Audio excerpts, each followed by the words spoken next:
அஸ்ஸலாமு அலைக்கும் வரஹ்மத்துல்லாஹி வபரகாத்துஹு. அன்பிற்கும் மிகுந்த மரியாதைக்கும் உரிய அல்லாஹ்வின் நல்லடியார்களே, அல்லாஹ் ரப்புல் ஆலமீன் தந்த ஒரு அபரிதமான பெரும் வாய்ப்பு மக்ஃபிரத் என்று சொல்லக்கூடிய பாவ மன்னிப்பு. இந்த பாவ மன்னிப்பை கேட்பதற்கு உகந்த நாட்களாக அல்லாஹ் அந்த ரமலானின் நடுப்பகுதியை வைத்திருக்கிறான், மத்திய பகுதியை வைத்திருக்கிறான். பெருமானார் ஸல்லல்லாஹு அலைஹி வஸல்லம் வார்த்தைக்கு ஒப்ப முதல் 10 ரஹமத்திற்குரியது, 2ஆம் 10 மக்ஃபிரத்திற்குரியது. கடந்த கால கசப்புக்கள், கடந்த கால பாவங்கள் சொல்ல முடியாது. கண்களால், காதுகளால், நாவுகளால், கைகளால், கால்களால் என்று பலதரப்பட்ட பாவங்கள் மனிதனுடைய வாழ்க்கையில் அதிகம் சென்றடைந்திருக்கிறது. இந்த பாவங்களுக்கு உண்டான மன்னிப்பை அல்லாஹ்விடத்தில் கேட்டு, ரப்புல் ஆலமீனிடத்தில் கேட்டு நாம் நம்மை பரிசுத்தப்படுத்த கடமைப்பட்டிருக்கிறோம். என்ன வார்த்தையை சொல்லி நம்முடைய பாவ மன்னிப்பை கேட்பது? அஸ்தக்ஃபிருல்லாஹ், அஸ்தக்ஃபிருல்லாஹ், யா அல்லாஹ் என் பாவங்களை மன்னி, இறைவா என் பாவங்களை மன்னி. இந்த வார்த்தை ஈசோலானது, பொதுவானது.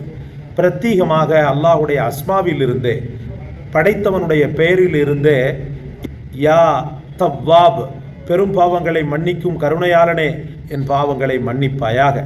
அதே போல யா ஹலீம், சகிப்புத்தன்மை மிக்கவனே என் பாவங்களை கண்டும் கூட என்னை தண்டிக்காமல் சகிப்போடு என்னை மன்னித்தவனே யா ஹலீம் என்று அல்லாஹுடைய இந்த அஸ்மாக்களை பயன்படுத்தி இன்ஷா அல்லாஹ் ரப்புல் ஆலமீனிடத்தில் இஸ்திக்ஃபார் தேடுங்கள், பாவ மன்னிப்பு தேடுங்கள். பெருமானார் ஸல்லல்லாஹு அலைஹி வஸல்லம் அவர்கள் சொன்னார்கள் அல்லவா, ஒரு நாளைக்கு நான் 100 முறை அல்லாஹ்விடத்தில் பாவ மன்னிப்பு தேடுகிறேன், நீங்களும் தேடுங்கள். ரசூல் ஸல்லல்லாஹு அலைஹி வஸல்லம் வாழ்க்கையில் பாவங்கள் நடந்ததா? சின்ன பாவம் பெரிய பாவம் என்று அவர்களை தொட்டதா? அப்படி இல்லை. ஆனாலும் கூட முஹம்மது ரசூலுல்லாஹி ஸல்லல்லாஹு அலைஹி வஸல்லம் பாவ மன்னிப்பில் அவர்கள் காட்டிய அந்த முனைப்பும், ரப்புல் ஆலமீனுடைய அருள் துளி கூட நம்முடைய வாழ்க்கையில் எந்த காலத்திலும் விடுபட்டு விடக்கூடாது அப்படின்றதுல அவங்களுக்குள்ள அந்த முதிர்ச்சியான எண்ணமும் தான் காரணம் சகோதரர்களே.